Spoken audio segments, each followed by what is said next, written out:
Scrambled is the president of the American Association of Jewish Lawyers and Jurists. He's currently a visitor at Fordham Law School and was the president of Metropolitan College. He is a well-known lawyer in the area of death penalty litigation and a filmmaker who goes to Cannes every year. So without any further, thank you, Steve, for everything and all your help in putting this together. Thank you. Thank you, Anne. Next year we'll do this in Cannes, right? Okay. I just want to speak very briefly and just add my welcome on behalf of the American Association of Jewish Lawyers and Jurists to everyone who's here today, and thank you for coming. We're very pleased to be a co-sponsor of this very important conference. I think its importance has been reinforced by what we've heard already today and will be again by this afternoon's speakers. I want to thank also our co-sponsors, the Touro Law Center and the Hudson Institute, for their support. We're dealing today, of course, with a very vital issue. I echo the concerns expressed by all the speakers this morning, including Dr. Lander and Herb London, who told us why this issue is so important at this particular time. The American Association of Jewish Lawyers and Jurists is an organization, as the name implies, of Jewish lawyers and judges around the United States. We have members from across the country. Programs like this are part of what we do. In March, we had a conference in Washington on human rights in an age of terrorism, looking at some of the issues arising out of events that have happened since 9/11. Our mission is to promote the rule of law, and in that context, the rule of law here in the United States and around the world. And in that context, I want to say that I think that one of the objectives of programs like this should be to reinforce the idea of using the legal system, since many of us here are lawyers, not all, but many are lawyers, using the legal system to promote the interests of Israel.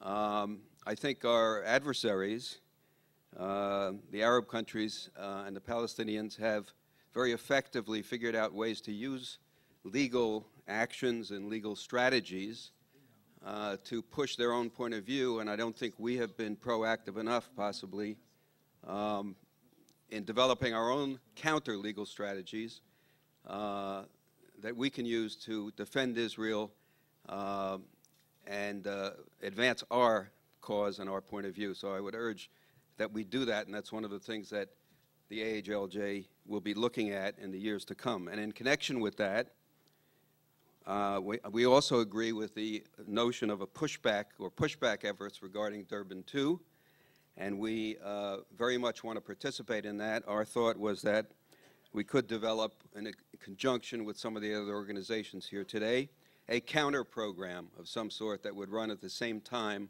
as the Durban 2 conference. And we plan to speak to others who are here today to see if we can promote that idea. The AHLJ, by the way, is an affiliate of the International Association of Jewish Lawyers and Jurists, which was founded by Justice Arthur Goldberg, Chief Justice Chaim Cohn of the Israeli Supreme Court, and René Cassin, a Nobel Prize winner from France, about 30 years ago. This year we honored Chief Justice Aaron Barak from the Israeli Supreme Court with our Pursuit of Justice Award. Sorry, I disagree with you, and I'll take anyone on that. And later we'll discuss it. And we also have honored posthumously Simon Wiesenthal, and we will be honoring Erwin Kotler, for those who know Erwin Kotler, in January here in New York. So with that, I want to turn the program over to our speakers, but I just want to mention also that we do have applications on the table inside for membership in the AHLJ. I hope that all of you will join, and we can continue this work, very important work, together working within our organization and the other organizations that are represented here, and the spirit that's represented here today by all of you who have come on this Sunday when there's a Giant game on. And actually, the congressman mentioned that to me because he's from Michigan, and he said, well, they happen to be playing the Detroit Lions today. So I said, let's stay away from that. But in any event, thanks again for being here, and we're very, very pleased. And I want to particularly thank, and then I'll finish up, Ann Bajewski and her associates for her tireless efforts.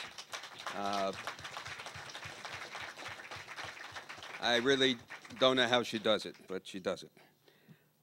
So thank you very much. And with that, I would like to introduce Congressman McCutter from Michigan as our next speaker.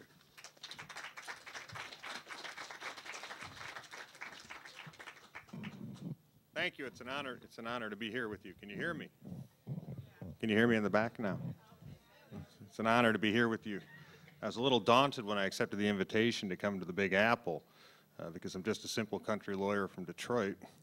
So if in the diplomat room I speak a bit undiplomatically, please forgive me.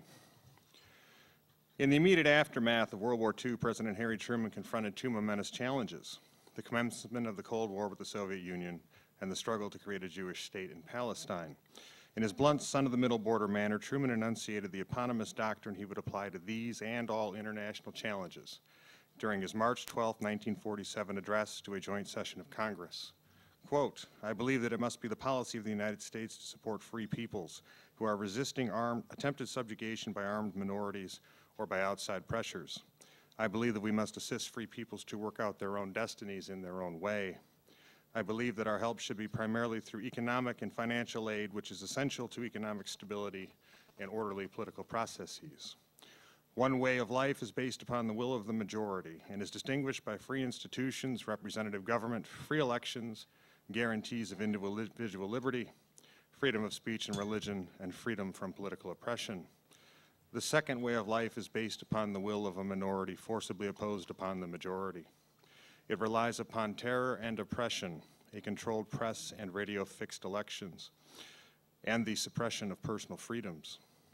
The seeds of totalitarian regimes are nurtured by misery and want. They spread and grow in the evil soil of poverty and strife. They reach their full growth when the hope of a people for a better life has died. We must keep that hope alive." He concluded with, "The free peoples of the world look to us for support in maintaining their freedoms. If we falter in our leadership, we may endanger the peace of the world, and we shall surely endanger the welfare of our own nation." End quote. Regarding the Soviet Union, in the face of experts' arguments, Stalin's imperialist dictatorship should be psychologically understood and indulged to purchase an illusory peace, Truman morally comprehended this evil empire's threat to the United States and the free world. Through the United Nations, multilateral and bilateral treaties, his strategy to contain and defeat inhuman communism called for the United States to champion the cause of human liberty and dignity. Regarding Israel, again, despite the experts' opinions to the contrary, Truman applied his principled strategy to the cause of Israel. At midnight on May 14, 1948, the Jewish state proclaimed its existence. 11 minutes later, the United States announced its de facto recognition of Israel. Then on January 25, 1949, the Jewish state held its first democratic election. 4 days later, the United States announced its de jure recognition of a democratic Israel. Lagging America on May 11, 1949, the UN admitted Israel. Over time, this act has proven akin to a boa constrictor's asking a mouse to dance. For decades, the UN denied Israel admission into a regional group, and only in 2000 was Israel conditionally accepted into the Western European and Others group. From 1967 to 1989, the UN General Assembly passed 429 anti-Israeli resolutions, condemned Israel 321 times, and of 131 UN Security Council resolutions adopted regarding the Arab-Israeli conflict, 88 criticized, opposed the actions of, or found against Israel's interests. In 1975, the UN General Assembly approved Resolution 3379 and branded Zionism as racism. It took 15 years for the General Assembly to repeal this abominable slander. During the 61st session alone, from 2006 to 2007, the UN General Assembly passed